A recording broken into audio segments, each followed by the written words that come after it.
Hey, how's it going, everybody? Seth from Just Seth PC here today.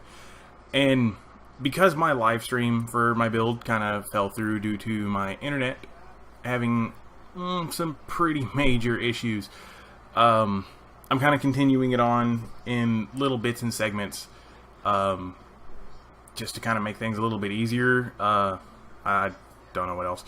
But today we're going to be looking at installing cooler, or the new cooler, onto my Asus Crosshair 6 Hero. And if anybody in the tech world has ever really messed with aftermarket cooling, you've probably seen this, messed with it, heard, or at least heard of it. And today we're going to be looking at how to install the Hyper 212 Evo onto a AM4 motherboard. So let's get. Alright, so here we go. Basically, right out of the box, this is what the Asus Crosshair 6 Hero looks like. I went ahead and put the factory bracket on there so you guys can get the point of it. The only difference is I haven't taken my M.2 drive out because I just really don't want to. Anyways, used to have a Hyper 212 Evo, and this is the bracket that it comes with. You know, you have your Intel fingers and then your AMD fingers. And like I said, this is the old one, and this is the new one. As you can see,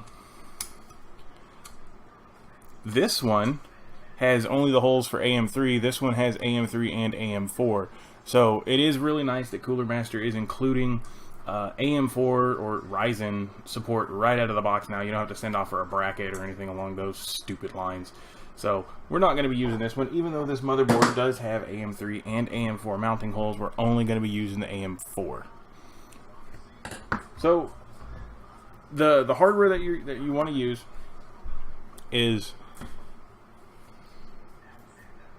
the screw with the plastic washer on there. Let's see if I can get this to focus.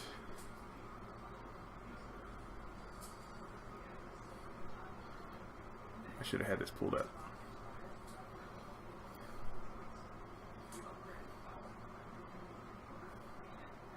Yeah, that's the one that you want to use, the one with the plastic little ring on there.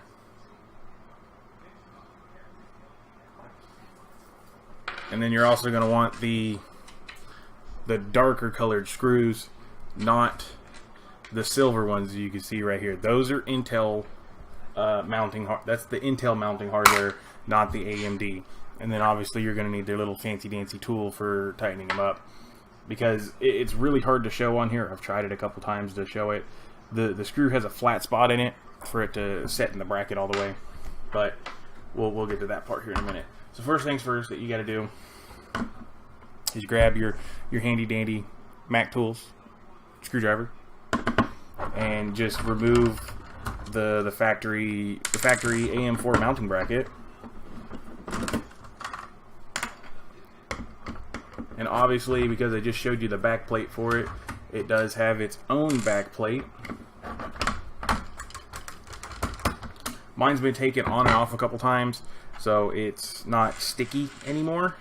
Because whenever I was running my water loop, it was just sitting around and doing whatever. But the first time might be a little bit difficult getting this off, because like I said, this is sticky, and you can see it's a little bit dirty because it's been floating around doing nothing. But grab one of these, and hey, there it goes. There's the perfect angle. You see, like I said, AM3 and AM4 mounting holes, so go ahead and stick one of these through the AM4 holes and go ahead and flip it over. Obviously, do not peel this sticker off because it's an insulator. Just ever so casually set it on there and twist the screw until it slides in.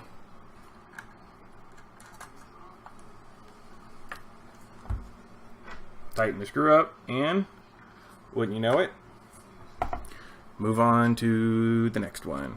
And the thing with the flat spot on the screw is so that you can, set the screw in there, put it in, start the nut on it, and then use their tool to tighten the screw up without this screw rotating.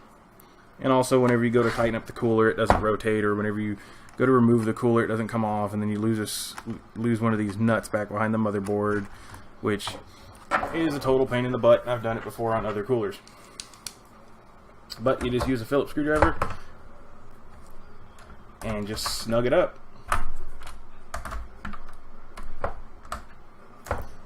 I would like to say it doesn't matter how you tighten them up, whether it be, you know, cross pattern or square pattern or anything like that.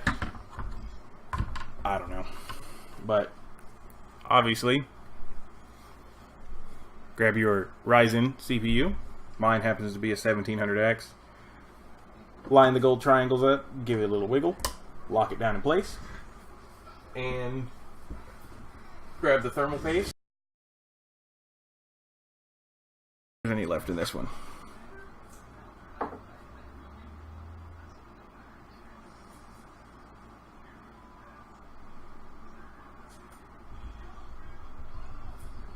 I'm gonna catch some crap because of how much I put on there, but just finished out the container. Then the next thing is figure out which orientation you want to put the cooler. You can either put it this way or this way, horizontal, vertically, whichever one you want to call it. Luckily on this motherboard it does fit this way, but because I'm not going to have any top fans for my case, I'm going to go ahead and have it going vertically. Well, that's the weird thing, because technically this is vertically, but the airflow is horizontal, so it can be called horizontal, and this could be called horizontal or vertical. So, but anyways, I'm going this way, parallel with the memory. Then just grab your bracket and ever so finesse it into the hole, and without destroying your thermal paste, figure out the best way, or figure out which way it has to be. Set it down there, and then this is where your cross pattern comes in. Just give it a couple turns just so it catches the screw real good. It's almost like Cooler Master thought ahead on this, because if you see this groove in here fits perfect for the AM3 mounting holes, but for some odd reason it does not fit the AM4. So sometimes it might be a little difficult to get screws. You might have to hold the screwdriver at an angle and whatnot along those lines, but whatever.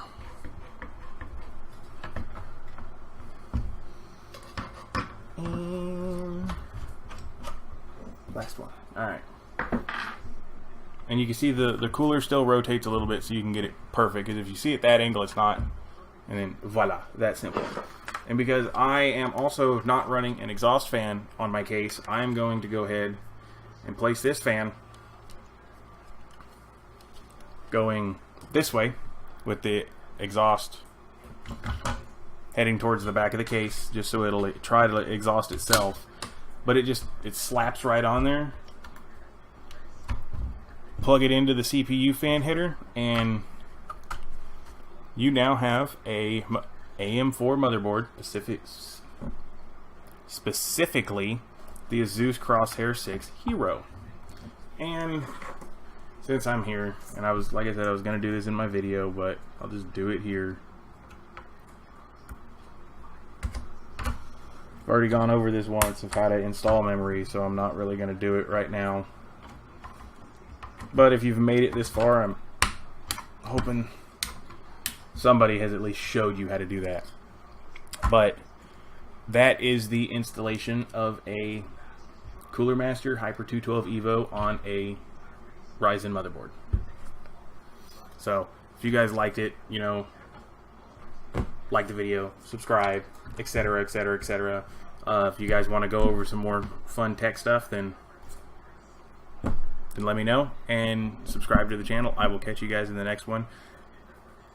Actually, probably what I'm going to do is I'm going to go ahead and throw in the time lapse of me finishing up this build and just throwing it into one video, so there's not another one out there. So I guess hang on tight, and I'm going to start the time lapse in a minute.